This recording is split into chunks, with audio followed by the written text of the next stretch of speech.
Magandang umaga sa inyo mga ka-idol. Si George Quijano po ito, the car loan expert. Today's video, nais kong sagutin ang common questions ng ating mga customers at followers. Gusto po nilang malaman kung gaano daw ba kababa ang interest rate, kung saan sila depositor, kung saang bangko sila depositor, at paano daw ba nila ito lalaruin between sa kanilang bangko at sa ibang bangko. In other words, paano daw ba nila ito maiko-compare. So, today's video mga ka-idol, isi-share ko sa inyo ang aking knowledge and experience particular to that. So, if I were you, panoorin ninyo ang video ito hanggang matapos dahil advantage ito para sa inyo. Every time na gusto ninyong mag-apply ng auto loan, kung saan po kayo depositor. Okay? Before that, nais ko munang i-promote ang services ni The Car Loan Expert. Si The Car Loan Expert ay gumagawa po ng reviews sa mga brand new na sasakyan. Kahit anong brand pa yan mga ka-idol. Ganon din sa mga motorsiklo. Pero tumutulong po tayo sa ating mga kababayang Pilipino na makakuha ng brand new na sasakyan. Whether it's cash, bank PO, or in-house financing. Tumutulong din tayo sa mga may problema sa auto loan. Especially yung madalas ma-reject, may tama sa CMAP, kulang sa documentation. Paano ba sasagutin ang CI? Paano ba harapin ang ocular CI? Paano ba natin ito troubleshoot ang ating problema pagdating sa repossession ng sasakyan? Paano ba natin haharapin ang mga repossessor na ito? So, lahat ng yan, idol, ay under po sa services ni The Car Loan Expert.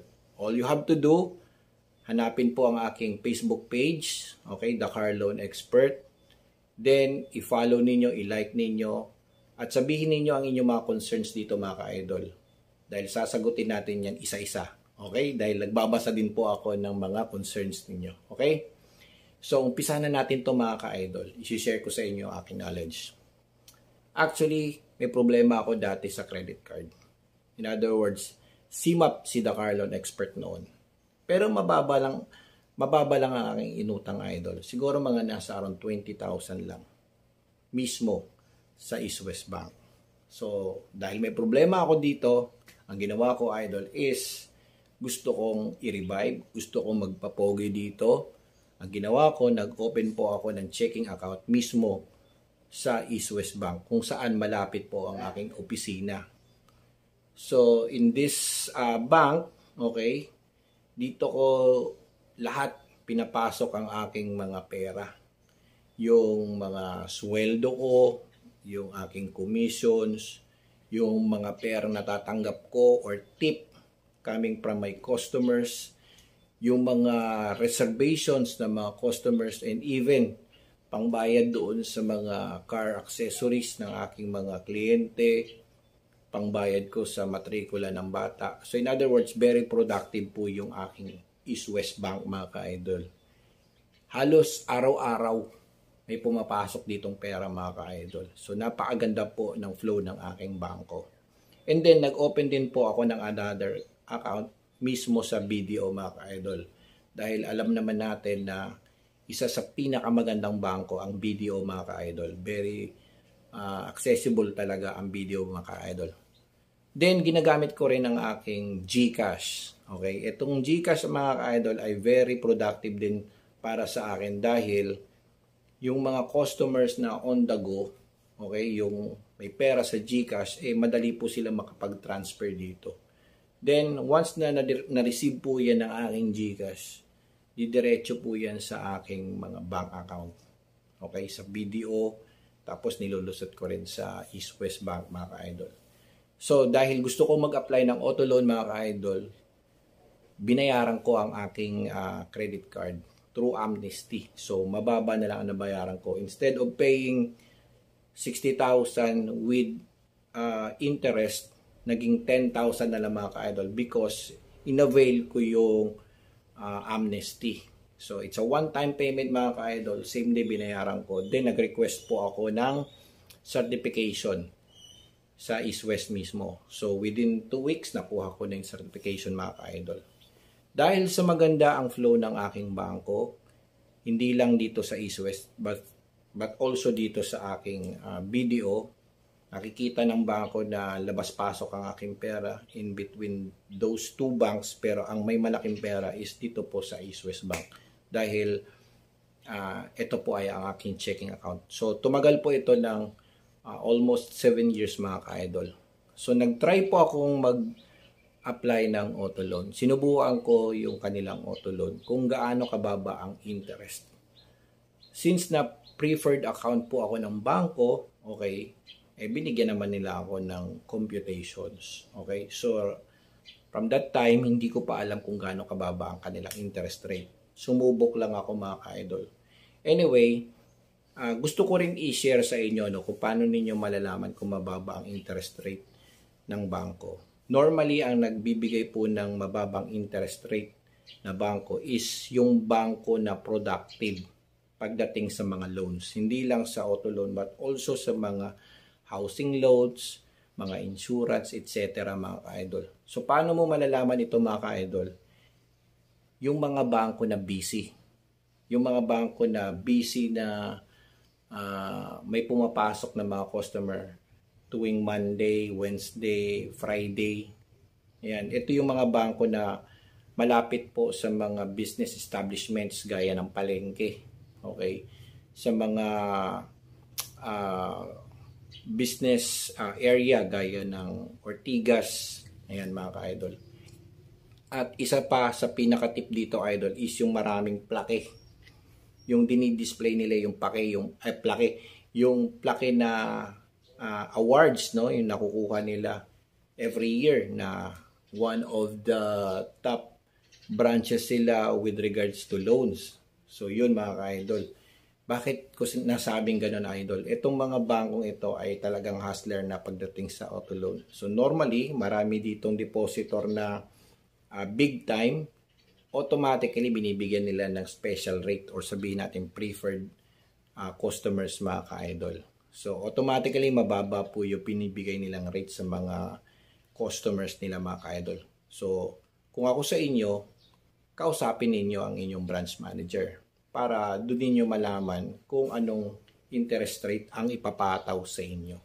Okay, so magtanong kayo dito na ma'am, sir, gusto ko pong mag-apply ng auto loan. Matagal na po akong depositor dito and may nakita po akong magandang sasakyan na fit para sa akin.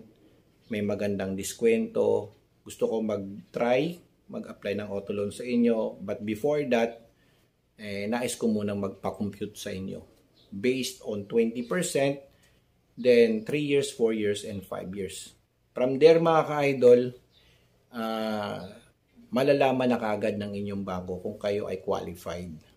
Dahil i-check niya ang inyong flow sa kanilang account. No? Kumbaga, titignan nila kung ikaw ba ay pasado o hindi. So, bubuksan nila ang computer, titignan nila yung pangalan, tapos i-check nila yung flow ng inyong bangko.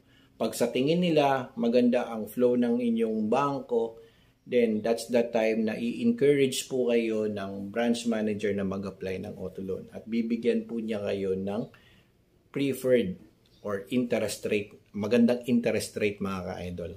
Okay? Then, hindi naman po lahat ng bangko ay nag-o-offer ng ganito. No? May iba naman may pagkasuplado. Ibig sabihin, they go for the basics, no? Doon sila sa basics, hindi sila basta-basta nagbababa ng interest rate. Sometimes yung interest rate ay tinatawag pa yan sa head office kung i-allow sila or not. Pero kung ordinary yung depositor po kayo mga ka-idol, of course, doon kayo sa basic. Then kung pinagbigyan na po kayong kumputan ng interest rate, then i-save ninyo mga ka-idol or itago ninyo mga ka-idol, then try to check doon sa pangalawang bank po ninyo. Magpa-compute po kayo pero wag ninyong ipakita yung computation from the previous bank kung saan din kayo depositor. So pa-compute kayo mga ka-idol, same procedure din po mga ka-idol. Make sure to get the SRP ng sasakyan na gusto ninyong kunin and also discount. Okay? Then, kukumpitan din kayo mga ka-idol. That's the time na makikita po ninyo kung sino po ang may malaking difference with regards to down payment and interest rate. Kung hindi rin kayo masyadong satisfied doon sa dalawang bangko, then kung meron kayong multiple account, meron pa kayong ibang bangko, then you can try also. Same procedure mga ka-idol. From there, makikita po ninyo sa tatlong bangko kung sino po yung pinakamababa at sa tingin ninyo, sino yung magbibigay sa inyo ng magandang treatment. Okay, yung tipo bang areglado kayo mga ka-idol, kaya kayong suportahan ng bangko. So right now mga ka-idol, doon na kayo mag-apply ng auto loan. But make sure na may pera kayo dito.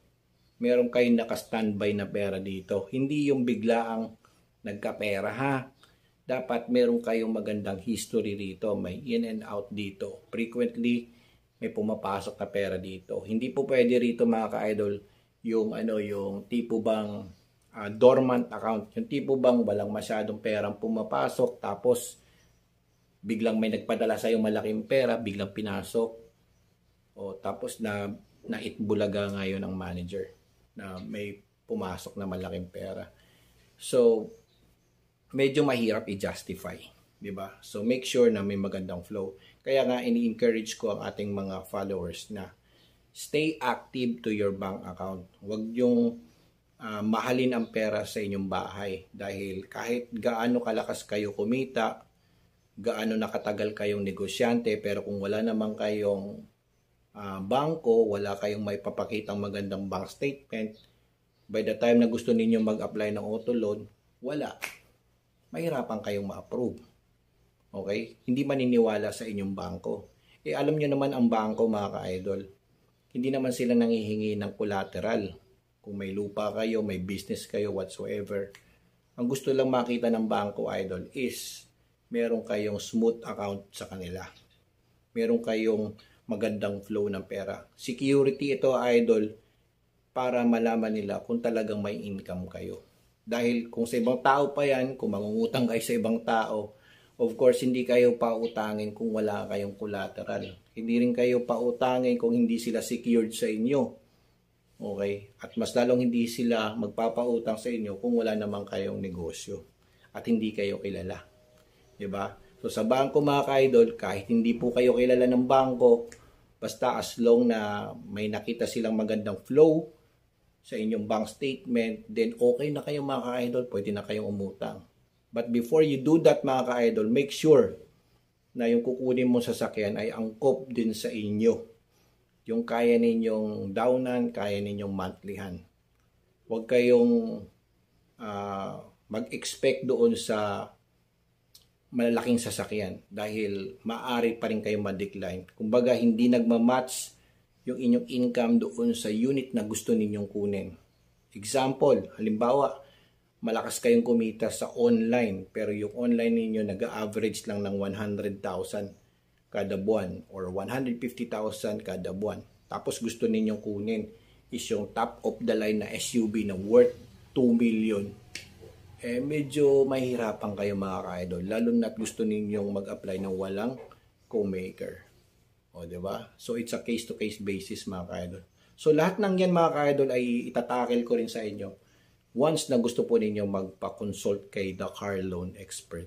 Okay? So, I hope nagustuhan po ninyo ang video ito mga ka-idol. Don't forget to like, share, and subscribe.